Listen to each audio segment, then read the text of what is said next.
Ya, buenas. Espero que estén bien. Em,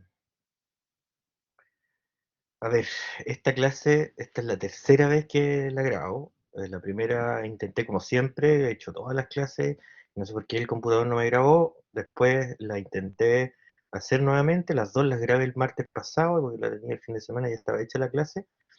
Y la hice a través de un Meet y me grabó 13 minutos, así que pues, creo que esta vez sea la tercera, como dicen ahí, es la, es la vencida. ¿Ya? Voy a chequear de todas maneras que esto esté grabando. Sí, debería estar grabando bien. Entonces, vamos a hablar un poco de diabetes mellitus y diabetes insípida, aunque hay un tema extra, ¿ya? Y para eso tenemos que entender algunos términos que vamos a ocupar, que hay algunos que seguramente ya les suenan, algo hemos discutido en algunas temáticas, pero eh, se hace necesario repasar. Entonces, un animal, sobre todo mascotas, que es lo que yo más trabajo, por lo tanto tengo más experiencia, el consumo de agua que debería tener normal debería ir entre 60 a 80 ml kilo día. ¿Ya? O sea, un perro de 10 kilos de peso debería estar más o menos tomando un litro de agua. ¿Ya? Ahora, hay una condición que el animal consume una mayor cantidad de agua y se denomina polidipsia, ¿sí? Y generalmente la literatura indica que consideramos un paciente en polidipsia sobre los 100 ml kilo día, ¿ya? Obviamente eso habría que cuantificarlo, porque a veces pasa que al dueño como que le da la percepción que él toma mucha agua, pero a lo mejor lo que hacen en la cuantificación tal. ¿Ya? Entonces tenemos esta situación de polidipsia. Acá no está puesto en las otras situaciones que cuando consume menos, que se habla de hipodipsia, o que definitivamente no está consumiendo agua y hablamos de adipsia. ¿Ya? Ahora, otro término relacionado es el gasto urinario. Cuando hablamos de gasto urinario, débito urinario, en el fondo cuánta orina produce. Y en mascotas debería ser alrededor de 1 a 2 ml por kilo por hora, que eso más o menos nos da también, lo pueden encontrar en otra literatura, entre 20 a 45 ml por kilo por día. ¿Ya? Y tenemos situaciones, ¿ya? En la cual orina mucho, ¿ya? Y lo consideramos sobre los 50 ml kilo por día. Y por lo tanto habría que cuantificarlo, ¿ya? Ya sea por sondaje o a veces, por ejemplo, en perros chicos, que también se ocupan en niños, pediatría, es pesar, ponerle pañales y pesar los pañales después, ¿ya? Y ahí sacando cuánta, más o menos, entre peso, transformarlo en litros o en ml, ya de orina está produciendo. Lo más fácil es, o sea, lo más específico sería sondear al animal. ¿Ya? Y ahora, hay unos términos relacionados con la densidad urinaria, ¿ya? Y cuando la densidad de urinaria está baja, los rangos normales, hablamos de isostenuria, iso viene de igual, más o menos como la igual concentración que tiene en el plasma, ¿sí? Ya que el riñón filtra ese plasma de la sangre, ¿ya? Y va en valores de densidad entre 1008 y 1015, ¿sí?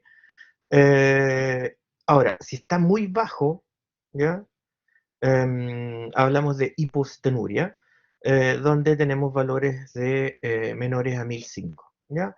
Obviamente siempre entre 1006 y 1007 está esa transición de decir si es isostenúrico o estenúrico, lo tendremos que evaluar caso a caso, ¿ya? Pasa en muchas condiciones en las cuales está más o menos unos rangos definidos y hay algunos que son un poquito grises, llamémoslo así, no están blanco y negro, ¿ya? Entonces, si hablamos de consumos de agua y producción de orina, es porque en el fondo también está regulado, ¿ya? Entonces el control del consumo de agua y de la producción de orina tiene relación obviamente con el volumen plasmático, la osmolaridad plasmática, ¿sí? Y obviamente algunos centros controladores como el centro de la sede del hipotálamo, que está ubicado ahí en el hipotálamo, los riñones y la hipófisis. Entonces, obviamente, como vimos en la parte cardiovascular y veíamos que si al tipo le faltaba volumen plasmático, se activaba el sistema renina-angiotensina-aldosterona, ya también se puede activar el eje por cambio en la osmolaridad plasmática. Es cosa que se acuerden cuando se han comido un patache de, de papas fritas y les da bastante sed. ¿Por qué? Porque obviamente el exceso consumo de sal hace que cambiar la osmolaridad plasmática y obviamente que se activan estos centros de respuesta para llevar a una osmolaridad normal. ¿Ya? Ahora, desde el punto de vista de la poliuria, algunas vías fisiopatológicas para que se puedan generar está la diabetes insípida central, que las vamos a ver posteriormente, la diabetes insípida nefrogénica, ya tanto la primaria como la secundaria, poliurias inducidas por diuresis osmótica, o sea, hay alguna sustancia que tiene un efecto osmótico en el que actúa en el riñón, ¿ya? Y se genera arrastre de agua y por lo tanto un incremento de producción de orina por este efecto osmótico, ¿ya? Del que vamos a hablar hoy día es de diabetes mellitus, ¿ya? Antes que se me olvide, por ahí un profesor antiguamente a mí me dijo que, o me enseñó que la diferencia entre mellitus y insípida, desde el punto de vista del nombre, es como si probáramos la orina. Ya suena medio ridículo, pero diabetes mellitus, mellitus viene en el fondo de como de miel, ¿sí? Porque obviamente, como vamos a ver posteriormente, tiene mucha glucosa esa orina. Y insípida es como que no tuviera sabor, así, que no tuviera, ¿ya? Eso me lo enseñó un profesor del año de la pera, ¿ya? Pero me quedó un poco grabado para explicar un poco por qué tienen esos nombres, ¿ya?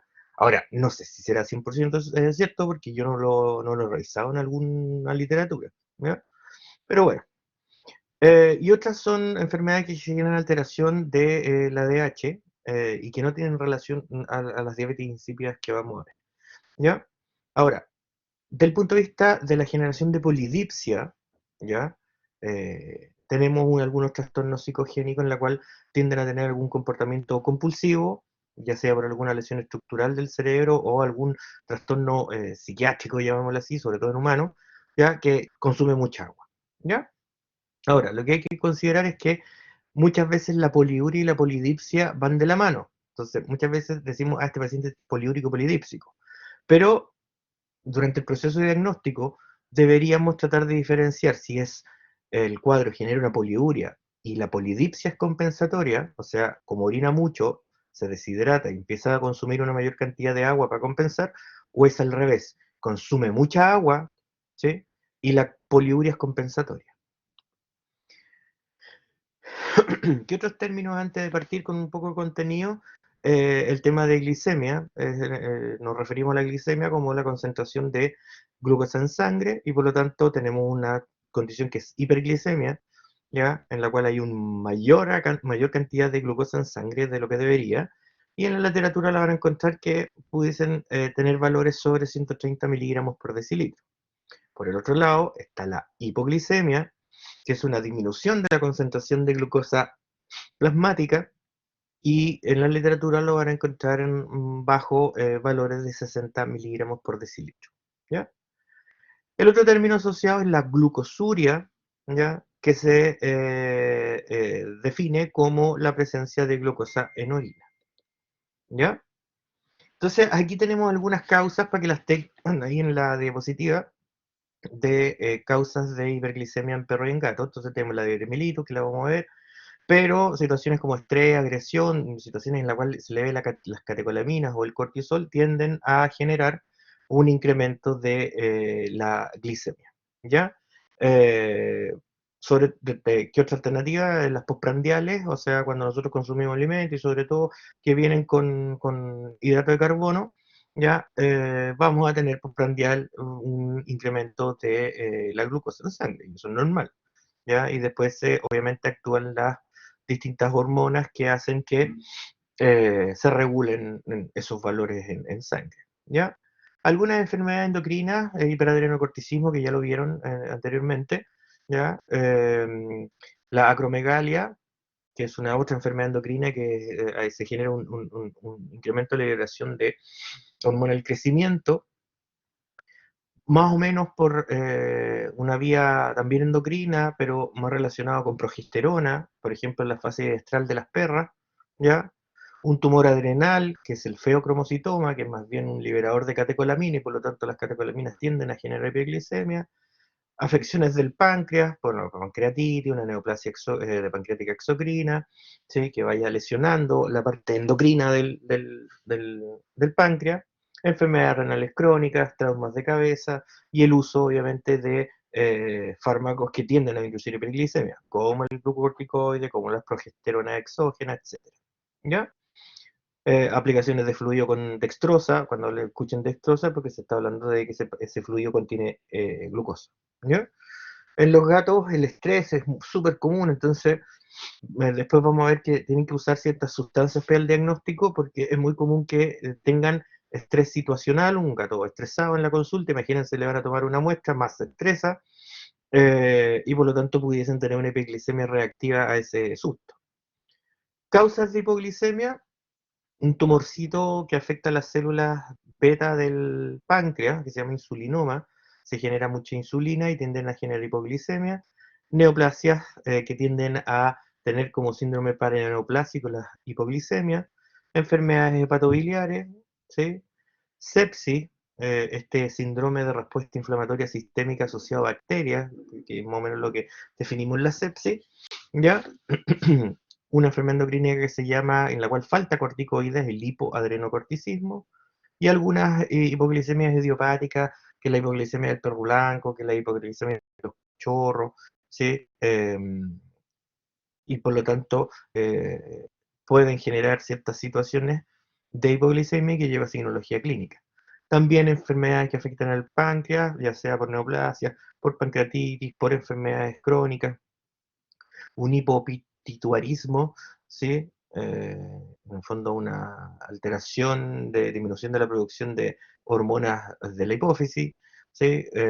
Un incremento de los glóbulos rojos severo, ¿ya? Algunas enfermedades rebuscadas que se llaman enfermedades de almacenamiento lisosomal, ¿sí? Que tienen un defecto genético y ese defecto genético tiende a tener un déficit de alguna enzima y se le empieza a acumular eh, algunos sustratos, ¿sí? Eh, ayunos prolongados, algunos problemas de toma de muestra, entonces si dejamos la muestra, la tomamos, no sé, sin nada, o sea, el típico tubo que es como para evaluaciones con suero, ¿sí? Pero se deja mucho tiempo, puede disminuir la glucosa en el tubito, ¿ya? Entonces la muestra nos va a salir como hipoglicémica. Iatrogénica, o sea, si se equivoca el propietario, por ejemplo, y le tenía que inyectar 0,1 ml y le pone 1 ml, pudiesen generar. O la ingestión por ahí de los que están ahí, la ingestión de xilitol, o sea, el perro se comió los chicles ¿cómo se llama? Del dueño, y esos chicles eran sin azúcar y tenían como endulzante el xilitol, ¿ya? Y algunos otros problemas de laboratorio.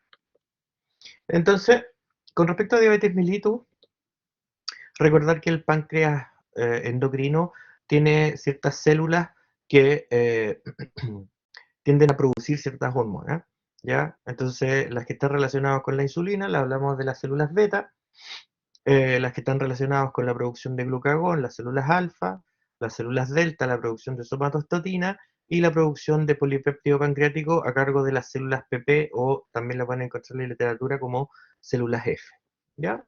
Aquí les dejo algunas características de estas moléculas, ¿ya? Obviamente las coloco acá en los apuntes con un poco más de detalle para que lo tengan, y otro para que también a mí me sirva un poco para recordar, porque igual estuve revisando algunas cosas, ya que no es 100% de mi especialidad, entonces hay que repasar porque hay que desempolvar algunos conocimientos, ¿ya? Entonces la insulina es una proteína generalmente que está compuesta con dos cadenas, ¿ya? De aminoácidos, ¿ya? De conjunto de aminoácidos, hablamos de polipéptidos, ¿cierto? Uno con 21 aminoácidos, que es la cadena A, y la cadena B con 30 aminoácidos. Y la secuenciación, llamémoslo así, en el fondo, la secuencia de cómo llegamos a una insulina final, porque obviamente hay una molécula de mayor tamaño, una preproinsulina, que obviamente, llamémoslo así, en la cual hay una enzima que actúa sobre ella, la transforma a proinsulina, y luego después otra a insulina más partido C, ¿ya? Y por lo tanto, la insulina, en el caso que hayan condicionantes que se estimule la liberación a circulación, va a entrar a circulación, y parte de esa insulina que entra a circulación la puede recaptar el hígado, ¿ya? tenemos concentraciones en ayuno menores a 20 unidades por litro, ¿sí? Y con respecto a qué sustancias estimulan la liberación de insulina, la más conocida obviamente es la glucosa, ¿ya? Pero también algunos disacáridos como la fructosa y la manosa, ¿ya? También aminoácidos como la leucina. Entonces se describen también hay una insulina, perdón, algunas sustancias que obviamente van a gatillar una mayor liberación de insulina. Pero además hay algunos factores amplificadores, o sea, frente a ese primer estímulo, si está además la presencia de estas otras sustancias, se va a generar un mayor estímulo o se va a generar una inhibición de la liberación de estas sustancias. Por ejemplo, como amplificador está descrito el polipéptido inhibitorio gástrico, la colicistoquinina, la secretina, la gastrina, ¿sí? También se describe la estimulación beta-adrenérgica como estimulantes que amplifican ya esta respuesta a la liberación de insulina. También por otro lado tenemos algunos efectos o algunas sustancias inhibidoras que también las catecolaminas pudiesen tener un efecto inhibidor y la somatostatina, ¿ya? ¿Qué es lo que hace la insulina? Básicamente unirse al receptor de la membrana de las células blancas. Generalmente los más descritas son las células musculares, las células del tejido adiposo, ¿sí? Y por lo tanto favorecen al unirse cierta presentación o activación de ciertos receptores extras, la glucosa por ejemplo, para que sea internalizada esa glucosa dentro de la célula, ¿ya? O internalizado ciertos aminoácidos dentro de la célula, con el objetivo de que de aportar nutrientes para esa célula, pero también con ciertas funciones de almacenaje de estos nutrientes, ¿ya? En el hígado, por ejemplo, se describe que su función es más bien anabólica, por lo tanto promueve la síntesis de glucógeno, o sea, la posibilidad de almacenar, y de proteínas y grasas, ¿ya? Mediante ciertas vías de los triacilgliceroles y las lipoproteínas de muy baja densidad, ¿ya? Obviamente, el glucagón tiende a tener un efecto, llamemos al revés, trata de generar una glicógenolisis, la cetogénesis y la gluconeogénesis, ¿ya? Como les mencionaba, los tejidos donde más actúan son el tejido adiposo y el músculo, ¿ya? Casi no tienen efecto en cerebro y en hígado, por lo tanto, en el fondo, el ingreso de glucosa a estas células tiende a ser directo, ¿ya? ¿Qué otra cosa hace la insulina? Por ejemplo, en el músculo estimula la síntesis proteica, ¿ya? Em, y la síntesis de glicógeno, ¿ya? Y por lo tanto para tener reserva energética. En el tejido adiposo promueve el almacenamiento de estos triacilgliceroles en los adipocitos. ¿De qué manera ocurre? Obviamente con una activación de una enzima, la lipasa lipoproteica, que está unida al endotelio, ¿sí? Y hace que estos triacilgliceroles que están unidos a las lipoproteínas circulantes dejen esto y puedan ser captados por los adipocitos, ¿ya? Y entran a sectores de reserva dentro del adipocito, ¿ya? ¿Qué otra cosa hace? Aumentar la disponibilidad de alfa-glicerol fosfato, participando en la esterificación de estos ácidos grasos libres para formar estos TAC, ¿ya? Y tiende a disminuir la lipólisis de los TAC almacenados por medio de la inhibición de lipasa intracelular. Entonces también tiene algunos efectos regulatorios. Con respecto al glucagón, tiene solamente una cadena, es un polipéptido de 29 aminoácidos, y la liberación se estimula también por aminoácidos, por catecolaminas, por hormonas gastrointestinales y glucocorticoides. Pero el efecto es un poco tratar de tener un efecto contrario a lo que hace a insulina, ¿ya? Por lo tanto, la glucosa lo tiende a inhibir la secreción de glucagón, ¿ya? ¿Qué hace? Tiende a generar la glicogenólisis, o sea, en el fondo ese glicógeno que estaba almacenado lo tiende a utilizar para llevarlo a glucosa, ¿sí? Por eso hace una gluconeogénesis. Y participa también en la generación de cuerpos cetónicos como una vía de generación de, ¿cómo se llama esto? De nutrientes eh, o energía para las células, pero que no corresponden a la glucosa, ¿ya? La somatostatina es estimulada por las mismas sustancias que son estimuladas o que estimulan la insulina, ¿ya? y tiende a tener un efecto más bien en el gastrointestinal, o sea, restringe el paso de nutrientes del tracto intestinal a circulación, prolonga el pasamiento gástrico, disminuye la producción de ácido gástrico y de la gastrina, que la gastrina también es un estimulador de la generación y de la liberación de ácido gástrico, ¿sí? De hidrogeniones o ácido clorhídrico. Disminuye la secreción pancreática exocrina y disminuye el flujo sanguíneo esplácnico. Cuando hablamos de flujo sanguíneo esplácnico nos referimos a las vísceras intraabdominales. ¿Ya? Entonces ese es un mini repaso, probablemente lo vieron con mucho mayor detalle en fisiología, ¿ya? Y vamos a hablar un poquito de diabetes mellitus, y básicamente se describe una deficiencia de insulina, ya sea de punto de vista absoluto, ¿sí? Que quiere decir eso, que en el fondo hay una baja producción de insulina, o relativa, en la cual no habría una baja producción de insulina, pero hay situaciones o condicionantes en la cual hacen que la insulina no esté cumpliendo bien sus funciones. Y por lo tanto, lleva a la disminución por parte de los tejidos periféricos de la glucosa, de los aminoácidos y de estos ácidos grasos. ¿Ya? Hay distintas clasificaciones, ¿ya? Hay alguna literatura que utiliza la clasificación de los humanos en esta tipo 1, que es insulino dependiente, y en la tipo 2, que es no insulino dependiente. A mí me gusta algunas vías en las cuales se describen como más bien como causas primarias y secundarias, sin entrar en esto, porque a lo mejor perfectamente pudiéramos tener un paciente con una resistencia a la insulina, que más bien la pudiésemos clasificar como no dependiente de insulina, ¿sí? Pero a veces progresa la enfermedad y se transforma en un tipo 1, o sea que tiene menor producción de insulina, ¿ya? Y por lo tanto pasa a ser dependiente de esta, ¿ya? ¿Cuál es la consecuencia general? ¿Sí? Es la hiperglicemia.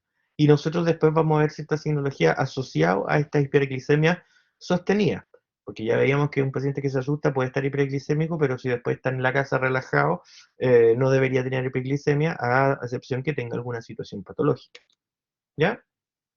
Entonces, en esta clasificación de primarias o secundarias, en las primarias tenemos afecciones de las células del islote, de estas células beta, ya sea por destrucción por procesos autoinmunes, por procesos pancreáticos crónicos, por infiltración de amiloide o milina, ¿sí? Que lo denominamos amiloidosis, ¿ya? Entonces, algo están generando que se destruyan esas células, ¿ya? Y por lo tanto pierde una masa celular que era capaz de generar, de producir y liberar insulina, ¿ya? Por otro lado, tenemos estas diabetes secundarias que generalmente están relacionadas a sustancias que hacen que la insulina no cumple bien su rol. Por ejemplo, la obesidad tiende muchas veces a inducir, ¿ya? Que receptores de insulina se tienden a internalizar. Esto que se llama regulación a la baja o el down regulation, que veíamos un poco con receptores beta-adrenérgicos o adrenérgicos en cardiopatías crónicas, ¿ya? En este caso no tiene nada que ver con eso, pero a lo que me refiero como el proceso del down regulation, que se empiezan como a internalizar y por lo tanto menos receptores en las células disponibles a insulina y por lo tanto son resistentes a la insulina, ¿ya? También esto puede ocurrir con algunas hormonas regulatorias, por ejemplo el cortisol. Entonces pacientes con hiperadrenalcorticismo, podríamos tener un paciente con resistencia a la insulina, eh, enfermedades que generan una elevación de la hormona del crecimiento, algunas inducidas a progesterona, en el caso de los perros, por ejemplo, las perras que están en fase diestral, esta enfermedad endocrina que genera mucha hormona del crecimiento, la acromegalia, o la estimulación a través de glucocorticoides o progestágenos exógenos, ¿ya? Que a lo mejor le inyectamos un progestágeno a ese animal, ¿ya? Ahora, un poquito más de detalle de situaciones que justifican la resistencia a la insulina. Cuando nosotros tenemos niveles sostenidos de glicemia alta, ¿sí? Por mucho tiempo, ¿ya? Va a ser un estímulo, que lo que veíamos anteriormente, para esta down regulation, que estos receptores se empiezan a internalizar, hay una menor población de receptores y por lo tanto no tienen dónde actuar esta insulina, ¿sí? ¿Qué otra cosa? Por ejemplo, el corticoide tiende a alterar la unión de la insulina a los receptores, ya, que se ubican en las células. Un poco similar ocurre lo que pasa en las perras con su fase biestral, donde predomina la progesterona, ¿ya? Y claro, estos pacientes pueden tener una resistencia a la insulina y por lo tanto ese organismo frente a esas hiperglicemias sostenidas va a generar un incremento de la liberación de insulina. Por lo tanto, tiende a comenzarlo de esa parte, de esa manera. Pero ese exceso de liberación de insulina empieza a agotar las células beta. O como vamos a ver en el gato, además de la liberación de insulina, normalmente se tiende a liberar un péptido, ¿sí? Que tiende a depositarse y transformarse en esta amilina, y que esa amilina, la acumulación, también empieza a dañar estas células pancreáticas. Y por lo tanto, teníamos una situación que era más bien un resistente a la insulina y termina crónicamente con un paciente que es totalmente dependiente de la insulina porque produce menos insulina, ¿ya? Ahí está un poco lo que yo les decía de los gatos, ¿sí? Y en este caso resistencia a insulina, a pesar de que tienden a la hiperglicemia, ¿sí? Todavía esos niveles de insulina bloquean un poco la vía para la generación de cuerpos cetónicos, ¿ya? Que es normal cuando hay, por ejemplo, nosotros si hacemos un ayuno prolongado, vamos a tender a tener una tendencia a que nos baje un poco la glucosa y a la estimulación de la vía de cuerpos cetónicos como una fuente energética que obviamente es mucho menos eficiente, pero igual pudiese ser útil. Pero si obviamente pasa en algún momento que la secreción de insulina es muy insuficiente, vamos a tener estos pacientes en cetoacidosis diabética. ¿Ya? Ahí está lo que yo les mencionaba de algunas clasificaciones de humanos, ¿sí? Que las van a encontrar también en la literatura veterinaria. Algunos datos en el caso del gato, ¿ya? Estos tipos son carnívoros, por lo tanto, la proporción de manera natural, si lo tuviera un gato salvaje, de proteínas versus hidrato de carbono es diferente, ¿sí? Es muy diferente a lo que a lo mejor pueden consumir actualmente gatos alimentados con comida comercial, ¿ya? Em, y por lo tanto, se alimentan con dietas con mayor cantidad de hidrato de carbono, y por lo tanto tienden a sobreestimular la producción de insulina. Y a pesar de que tiene un efecto inhibitorio autocrino, o sea, en el fondo la misma liberación después genera un estímulo de feedback negativo para la generación o para la liberación de nueva insulina, ¿sí? Em, como el estímulo de la glicemia o de los hidratos de carbono es constante, ¿ya? Va a tender a liberar mayor cantidad de insulina. Y se va a liberar en conjunto, ya de manera normal, este polipéptido amiloide de los islotes, pero que como se empieza a hacer mucho más de la cuenta, se empieza a depositar, empieza a transformarse en una sustancia que más bien se llama amilina, ¿ya? Y empieza a dañar secundariamente las células de los islotes de Langerhans, ¿ya? Entonces aquí está un poco lo que les decía, entre pacientes obesos con dietas con mucho carbohidrato se genera un incremento de la insulinemia y crónicamente llevar a este down regulation que veíamos en estos gatos obesos, como el de la foto, que parece pelotita, ¿cierto? O también algunos defectos de postrecepción de los receptores de glucosa periférica. O sea, no solamente se genera un down regulation a los receptores de insulina, sino que también puede tener algún efecto sobre los receptores de glucosa. Y por lo tanto, la célula se hace deficiente desde el punto de vista energético. La sangre está con glucosa, pero no lo puede internalizar para ser usada. ¿Sí? Em, Cuando hablemos de euglicemia es porque un paciente euglicémico es porque tiene su glicemia normal, ¿ya? Por ejemplo, veamos en respiratorio, eupnea es porque el paciente respira de manera normal. En este caso, euglicémico, el eu nos hace pensar que es normal. ¿Ya? Pero en estos pacientes, a la larga, como yo les mencionaba, se tienden a agotar estas células beta o se tienden a lesionar y por lo tanto tendemos a esto que se denomina toxicidad por glucosa y terminamos con un paciente con diabetes insulino dependiente.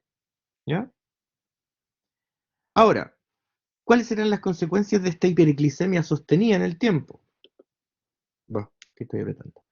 En general, los signos más comunes, si tuvieran que uno describir cuáles son los signos comunes de una diabetes mellitus, sobre todo tipo 1, la poliuria polidipsia, polifagia, con la tendencia a baja de peso. Yo creo que eso es lo que a lo mejor deberían recordar como lo más mínimo con respecto a diabetes mellitus, ¿ya?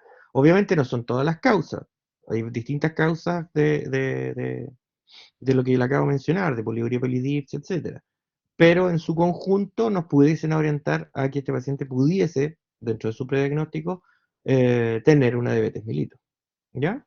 Ahora, vamos a ir viendo los signos, pero tienen que tener en consideración desde ya que dependiendo si son hiperglicemias secundarias, ¿ya? Pudiésemos tener signos de las otras patologías de base que pueden inducir una diabetes mellitus secundaria, ¿ya? Entonces la hiperglicemia nos puede llevar a glucosuria, si empieza a aumentar crónicamente y además son niveles bastante altos, ¿ya? Cuando se filtre esa glucosa y después se tenga que reabsorber a nivel renal, si los niveles de glucosa en sangre sobrepasan los valores umbrales que están descritos ahí en la diapositiva, para el perro 180, 220 miligramos por decilitro, o en el gato 200, 280 miligramos por decilitro, ¿sí? No va a alcanzar a reabsorber todo y por lo tanto va a pasar continuar esa glucosa por los túbulos y va a tender a tener un efecto osmótico, por lo tanto va a traer agua hacia los túbulos, generando una mayor producción de orina, ¿sí? Por lo tanto, esa glucosuria lleva a una diuresis osmótica, ¿sí? Incrementa la producción de orina por un efecto osmótico, generando la poliuria en este paciente, ¿ya? Y como tienen poliuria, se van a empezar a deshidratar, ¿sí? Y por lo tanto el organismo, si tiene acceso al agua, va a consumir una mayor cantidad de agua, ¿sí? ¿Qué pasa si el dueño se le olvidó o botó el plato y no tiene posibilidades de ingesta de agua? Obviamente este tipo va a seguir orinando una mayor cantidad y va a tender a generar deshidratación, incluso pudiese llegar a hipovolemia e injuria renal por mala perfusión renal, ¿sí? ¿Cómo pesquisamos la glucosuria? A través de un examen de orina, ¿sí? Donde vamos a pesquisar la presencia de glucosa en la muestra de orina, ¿ya? Ahora, lo lógico es que si tiene un efecto osmótico en la cual hace una orina menos diluida, la densidad urinaria debería estar baja, pero como a veces tiene una gran cantidad de glucosa, a veces se pueden encontrar con que el animal, a pesar de lo anterior, tiene una densidad urinaria normal, ¿ya? Ahora, si el paciente está con cetoacidosis, va a tener, además de la glucosura, cetonuria, cuerpos cetónicos en la orina, ¿ya? Esa combinación de una orina más diluida y de la presencia de glucosa en la orina va a tender a poner en riesgo a estos pacientes que hagan infecciones de la vejiga o de la uretra, ¿cierto? Sobre todo de origen bacteriano, ¿ya? Entonces tiende a tener cistitis bacteriana, ¿ya?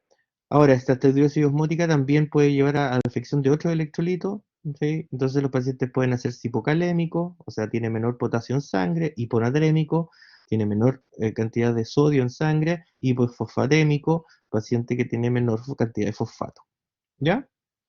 Y como les decía, si se empieza a deshidratar y perder agua, puede que el plasma se haga hipertónico, es lo que se denomina deshidratación hipertónica, ¿ya? Y por lo tanto se deshidrata el intersticio y hay una tendencia a que salga agua de la célula del intersticio, por lo tanto se tiende a deshidratar la célula y por lo tanto tiende a haber lesión celular. Y por lo tanto, claro, si pensamos en un paciente con eso que le está ocurriendo a las neuronas, perfectamente puede caer en algún coma hiperglicémico, ¿ya?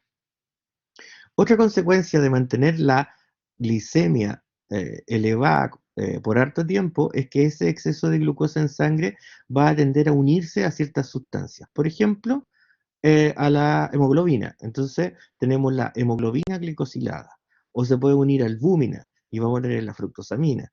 Entonces son sustancias que se van a generar por este exceso de glucosa en sangre y que nos van a permitir, por ejemplo, tomarlas y tratar de medirlas en sangre, por ejemplo, la hemoglobina glicosilada o la fructosamina. ¿Y qué es lo que nos va a decir? Que esa glicemia que ha estado elevada no es situacional, no porque el gato lo pinchamos y le tomamos una muestra de sangre, sino que nos indica que por lo menos 2 semanas se han mantenido con niveles altos de glucosa. ¿Ya? ¿Qué otra cosa puede pasar? Es que se genere sorbitol, porque la glucosa en mayor cantidad a veces sometida a ciertas enzimas como la aldosa reductasa y la sorbitol reductasa, ¿sí? Generando esta molécula y que se tiende a veces a depositar en los glomérulos, en la cristalino, generando cataratas, o en los nervios, generando retinopatías o neuropatías periféricas. ¿Ya? Si sobre todo tenemos un paciente en la cual disminuye mucho la insulina, ¿ya? Y se va a derivar a una vía de generación de gluconeogénesis, ¿ya? Em, va a pasar que estos ácidos grasos que van a ser sometidos para obtener energía, ¿sí? Pero al verse enfrentado con una alta proporción de glucagón e insulina, o sea, en el fondo hay una desregulación de esta proporción, ¿sí? Disminuye la capacidad hepática para la rectificación de los ácidos grasos que son movilizados a triacilgliceroles, ¿sí? Y por lo tanto estos tienden a ser derivados para la producción de cuerpos cetónicos, en este caso de cetona, ¿ya? Pero como las cetonas se necesita insulina para que y también ingresen a la célula, ¿sí? Va a empezar a tener estos animales incremento de los cuerpos cetónicos. Y como son cetoácidos, tiene un componente de cetona y un componente ácido, ¿sí? Se va a generar una acidosis metabólica que denominamos cetoacidosis. ¿Ya? Y obviamente el animal después va a tener que compensar, por ejemplo, con una alcalosis respiratoria. ¿Ya? ¿Estamos? También puede tener algunos signos, pero esos signos son más bien asociados al anterior que se me olvidó cambiarlo. ¿Ya? ¿Qué otras consecuencias? Que obviamente si se pierde glucosa por orina, el organismo va a tender a estimular el consumo de alimentos, ¿ya? Y por lo tanto por eso explica que estos pacientes tienden a ser polifágicos, ¿ya? Pero si es que el consumo de alimentos no tiende a ser compensatorio, va a tender que bajen de peso. Entonces, es como les decía, es muy común encontrar un paciente con poliuria polidipsia, con polifagia y con una tendencia a bajar de peso, sobre todo los animales que tienen una diabetes mellitus dependiente de insulina. ¿Ya? Como hay alteraciones en el funcionamiento de estos triacilgliceroles, tiende a haber movilización grasa del tejido adiposo y por lo tanto tiende a haber hígado graso, ¿ya? Y también una disminución de la síntesis proteica, por lo tanto también otro factor a estimular la baja de peso y la polifagia. Y también estos cuadros de mala reparación de heridas, no sé, seguramente han escuchado que a veces le tienen que amputar una extremidad a una persona, producto de que tenía una diabetes muy descompensada, porque en el fondo tienden a reparar más las heridas y son más susceptibles esos tejidos a infección. ¿Ya? Sí, lo mismo que les mencioné, para que lo tengan en un cuadro, las posibles complicaciones de un paciente con diabetes mellitus. ¿Ya? Otros trastornos para que les suenen, y que ya los mencionamos, perdón, los mencioné en la tabla donde veíamos las causas de hipoglicemia, ¿sí? Son, por ejemplo, la insulinoma, la ingestión o intoxicación con xilitol, estas hipoglicemias del perro joven, pero situaciones que también, como la cirrosis hepática y anastomosis portosistémica, que pueden generar hipoglicemia, pero no tienen relación con el páncreas, ¿ya? El síndrome de Addison, que es un hipoadrenocorticismo, ¿ya? Y los signos de hipoglicemia tienden a ser neurológicos con letargia, ataxia, debilidad, principalmente convulsiones, pueden tener cegueras amauróticas, cegueras en el fondo centrales, ¿sí? Y si se descompensan, obviamente pueden incluso llegar a coma. Otro que les puede sonar, que no tiene nada que ver con lo que hemos visto con la parte de la glucosa o de la glicemia, es el gastrinoma, que es una neoplasia pancreática que se genera mucha gastrina, ¿ya?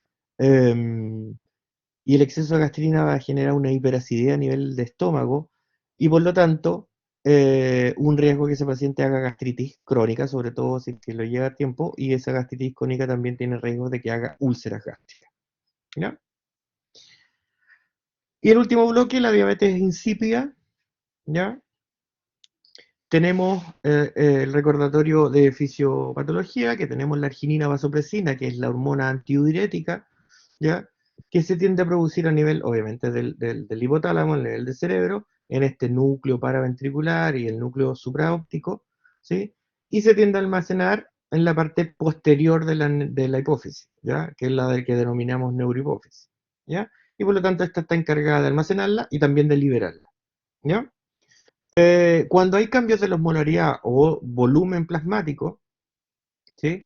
Incluso volumen del fluido extracelular, son gatillantes para que se libere por parte de la hipófisis ya arginina vasopresina, o sea, la hormona antidiurética, ya, y que va a ir a entrar a la circulación y que esa mayor cantidad en sangre va a ir a los túbulos tanto colectores, perdón, túbulos contorneados distales como los colectores, promoviendo, en el fondo unirse a ciertos receptores, estimula que estas células cambien, ¿ya? Y permitan, en el fondo, la reabsorción mayor de agua concentrando la orina. ¿Sí? ¿Estamos? Ahora, esto más o menos ya lo habíamos mencionado en el sistema renina-angiotensina aldosterona, en cardio, cuando el tipo era polémico, por ejemplo, absoluto relativo, y el riñón liberaba renina, ¿ya? Y con toda la cascada que se genera angiotensina 2, dentro de eso que hacía estimular angiotensina 2 es la liberación de arginina vasopresina. ¿Ya? ¿A qué corresponde la diabetes insípida central? Básicamente es un déficit de la secreción de hormona antidiurética. Puede ser absoluta, que se refiere más bien a que produce una menor cantidad de vasopresina, ¿sí? O definitivamente no produce nada, o parcial, que básicamente uno, claro, uno podría entender que produce menos, pero en el caso de la diabetes insípida pues, de un carácter parcial, lo que ocurre es por la enfermedad que hay de base afectando al sistema nervioso, es que le cambian lo que dice ahí, el umbral al receptor, ya, al humorreceptor. ¿Qué quiere decir eso? Que si antes poniéndose un poquito más, llamémoslo así, concentrada ese plasma, ¿ya? Y se genera la respuesta a la liberación con la liberación de ADH, ahora voy a necesitar un mayor cambio en la osmolaridad de la sangre para que se genere este efecto. Y por lo tanto es como que el nivel, la zona en la cual se gatilla la liberación es mayor, es más alta y por lo tanto frente a una respuesta que ya debería estar actuando, todavía no actúa. Agentes que pueden generar diabetes insípida central, neoplasias cerebrales como adenoma o adenocarcinomas cromófobos, ¿sí? Algunas neoplasias metastásicas, o sea, fue a dar una metástasis lamentablemente a la hipófisis, o focos inflamatorios encefálicos, o infecciosos parasitarios, pero de todas maneras que tienden a tener un compromiso mayor sobre la hipófisis o sobre el hipotálamo. En muchos casos es idiopática, pero yo creo que en algunos casos de estos idiopáticos es porque al final, como son mascotas, son parte de la familia, y si llega un momento en que hay que a lo mejor eutanasiarlo, es raro que se haga la necropsia para determinar si es que había un micro adenoma a lo mejor a nivel hipofisiario y no era una diabetes insípida em, idiopática. ¿Ya? ¿Qué efecto tiene eso? Al no tener ADH, le cuesta mucho concentrar la orina. Por lo tanto, ese animal tiende a la poliuria y como se empieza a deshidratar, tiende a hacer la polidipsia compensatoria. ¿Ya? Puede que el propietario indique que sufre de incontinencia en reposo ese animal, no que ande caminando y se anda orinando solo, sino que duerme y como produce más orina, ¿sí? A veces se tiende a generar mayor presión en la vejiga que tiende a abrir los esfínteres y se le arranca orina, ¿ya? Como que tienen nicturia, o sea que se orinan de noche, ¿ya? O los gatos, los dueños a lo mejor pueden indicar que están limpiando más seguido la caja, ¿ya? Si se deshidrata porque no tienen una polidipsia compensatoria, se va a tender a la hemoconcentración, se tiende a aumentar la albúmina, el porcentaje o la proporción de albúmina, entonces tenemos pacientes hiperalbuminémicos, hipernatrémicos, e incluso puede haber mala perfusión renal y terminar con los desechos nitrogenados aumentados en sangre, que es el término azotemia. ¿Ya? Si la hipernatremia es leve, en la mayoría de los casos, pero si se hace más grave, incluso puede llegar lo que yo les decía con estas deshidrataciones hipertónicas que tienden a generar daño celular. ¿Ya? ¿Qué vamos a identificar nosotros? Que en el examen de orina, una orina muy diluida, entonces puede estar isostenúrica o hipostenúrica, generalmente o más común hipostenúrica, pero pueden estar dentro del rango también de la isostenuria. ¿Ya? Ahora, en las diabetes insípidas centrales completas, generalmente estos pacientes, si se deshidratan, perdón, si, claro, si se van deshidratando, no tienden a responder y por lo tanto la orina se mantiene hipostenúrica, ¿sí? Y en el caso de la incompleta, puede que a lo mejor pase de hipostenúrico a isostenúrico, pero no le alcanza para llegar a valores de normostenuria ya por sobre los 1030. ¿Ya? ¿Por qué después vamos a hablar eso de deshidratación? Porque hay una prueba que voy a escribir a posterior que se utiliza en el diagnóstico de diabetes insípida central nefrogénica y una polidipsia psicogénica. ¿Ya? En el caso de la diabetes insípida nefrogénica, básicamente no hay un problema de liberación de ADH, sino que tiene un problema, por ejemplo, las células de los túbulos con alteraciones de receptores, por lo tanto, no se une bien o se une pero no genera un efecto sobre la célula y por lo tanto es dependiente del riñón. Pero puede ser esta diabetes insípida nefrogénica primaria, o sea, un poco lo que yo les comentaba del tema de los receptores, que a lo mejor nació porque hay una línea familiar que tiene un defecto que se transmite y tiende a tener esta alteración en los receptores, o puede ser secundaria adquirida, por ejemplo, nefropatía. Pero es raro que, por ejemplo, en un paciente con enfermedad renal crónica, que una de las causas de la por cual son poliúricos es una diabetes insípida nefrogénica, porque se empezó a lesionar las nefronas, se empiezan a dañar los túbulos y obviamente empieza a tener problemas de acción de la ADH sobre esos túbulos dañados. ¿Sí? Es raro que nosotros hablemos de diabetes insípida nefrogénica secundaria, sino que va a estar, seguramente en ese contexto vamos a estar hablando de enfermedad renal crónica. ¿Ya? Causas de diabetes insípida nefrogénica, sobre todo las secundarias, son muy parecidas a las que generan diabetes mellitus, o sea, el diabetes mellitus propiamente tal, el hiperadrenocorticismo, el hipertiroidismo, piometra, por ejemplo, el acúmulo de pus, obviamente muchas veces está relacionado con bacterias y a veces las bacterias generan cierta liberación de algunas sustancias que inhiben la unión de ADH a estos receptores y tienden a tener, por ejemplo, es común que ustedes vean o revisen cuando pasen piometra o estudian sobre biometra, que estos pacientes, estas perras con piometra, tienen poliuria polidipsia y es por esta vía. ¿Ya? Exceso de progestágeno, de hormona del crecimiento, hiperparatiroidismo que está relacionado con el hipercalcemia. Por último, ¿sí? Antes de un test que les voy a mencionar, la polidipsia psicogénica o potomanía. En humanos a veces hay una pequeña diferencia entre algo estructural que le pase al cerebro, ¿sí? Y que gatille este consumo excesivo de agua, o algunos trastornos psiquiátricos que como manera compulsiva toman agua. Pero si le hacen un análisis cerebral no tienen ningún trastorno, llamémoslo así, estructural. Nosotros generalmente nos quedamos como todo en lo mismo, todo en el mismo saco, incluso lo van a encontrar como polidipsia primaria nomás. O sea, el tipo toma agua, ¿sí? Y obviamente la poliuria tiende a ser compensatoria en este caso, ¿ya? Ahora, generalmente se escribe en perros, puede ser trastorno conductual, aunque puede tener alguna alteración estructural. Y ojo, que obviamente hay que ir a descartar en estos pacientes, cualquier paciente con poliuria o polidipsia, que tenga alguna otra enfermedad que genere poliuria o polidipsia, por ejemplo, insuficiencia hepática o un cuadro de hipertiroidismo. En estos casos, a diferencia de la diabetes insípida, el eje hipotálamo, hipófisis y riñón está íntegro. No tiene un problema de menos ADH o que responda menos con menos liberación de ADH. Es un problema que la ADH tiene algún problema en unirse al receptor o que tiene algún problema que allá unido no haga un efecto sobre esa célula tubular. ¿A qué se refiere eso de lavado medular? Es que estos pacientes cuando están crónicamente tomando mucha agua, se empieza a diluir la gradiente contracorriente porque se empieza a perder urea, ¿sí? Y por lo tanto ese riñón pierde la capacidad de concentrar adecuadamente. Y por lo tanto, Si nosotros lo empezamos a deshidratar de poquito, ese riñón puede recuperar esa capacidad y por lo tanto después, si hacemos un test, que es el que voy a describir a posterior, eh, va a tender a compensar concentrando la orina, a diferencia de las dos enfermedades anteriores. Y por lo tanto lo que yo les mencionaba es lo que se denomina un test de privación de agua, ¿ya? Que básicamente lo que buscamos es determinar un cambio en la densidad urinaria mediante la privación de agua. Si es un paciente normal, lo privamos de agua y esperamos que se vaya deshidratando por no consumo, el organismo va a montar una respuesta en la cual va a concentrar la orina, ¿sí?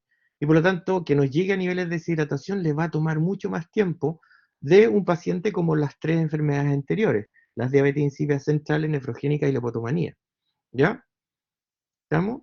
Entonces, ¿qué es lo que vamos a hacer en una primera instancia del test de privación de agua? Es que le cortamos el agua y estamos monitoreando intrahospitalariamente el peso de ese animal. Entonces, van a pasar horas y se va a empezar a deshidratar, va a perder peso corporal y en el momento en que tenga más o menos 3 a 5% de pérdida de peso corporal, volvemos a tomar la densidad urinaria, ¿ya?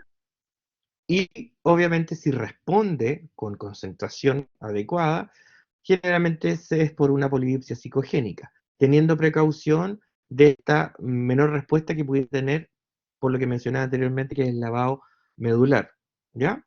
Pero en ese paciente pudiésemos hacer que el propietario cuantifique la cantidad de agua consumida diaria, ¿ya?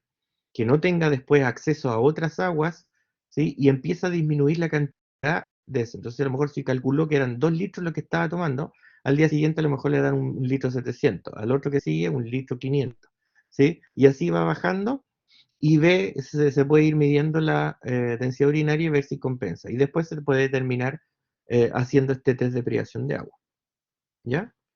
Pero sobre todo eso caso en los casos que generan polidipsia psicogénica. Si no hacen la versión intrahospitalaria, que es cortarle el agua, lo meten en la jaula y empiezan a determinar el peso, y cuando esté más o menos entre un 5 de peso, de pérdida de peso corporal, vuelven a medir la producción de orina. ¿Ya?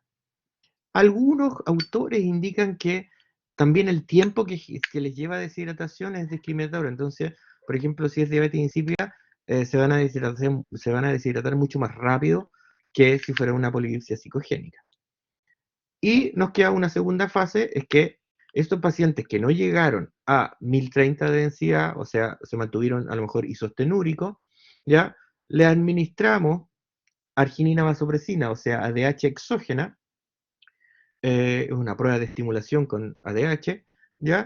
Y obviamente si es central va a responder, porque en el fondo el central era que estaba liberando menos o que, no, o que producía menos, ¿sí? Y en el caso de la nefrogénica no debería responder porque es el riñón, los receptores que están ahí en los túbulos serían los afectados, por lo tanto, por mucho que le ponga hormona antidiurética, no va a funcionar. ¿Ya? Ahí les dejo un par de tablas con las guías para la interpretación del test de privación de agua modificado, donde tienen en su izquierda las enfermedades que acabo de mencionar y los posibles cambios que deberían ocurrir, ya sea cuando alcanza los 5% de deshidratación y una eh, administración posterior a esa primera prueba de ADH. ¿Ya? Perdón. Y acá pueden tener algunos cambios en las densidades urinarias, ¿cierto? En la cantidad de proteinuria, en la cantidad de glóbulos blancos que debe tener orina o la presencia de bacteriuria en algunas enfermedades que pudiesen generar poliuria polidipsia y que tuvieran algún efecto que el urianálisis nos ayuda a diferenciar. ¿Ya? No era una clase muy larga, espero que le haya servido. Cualquier duda me escriben.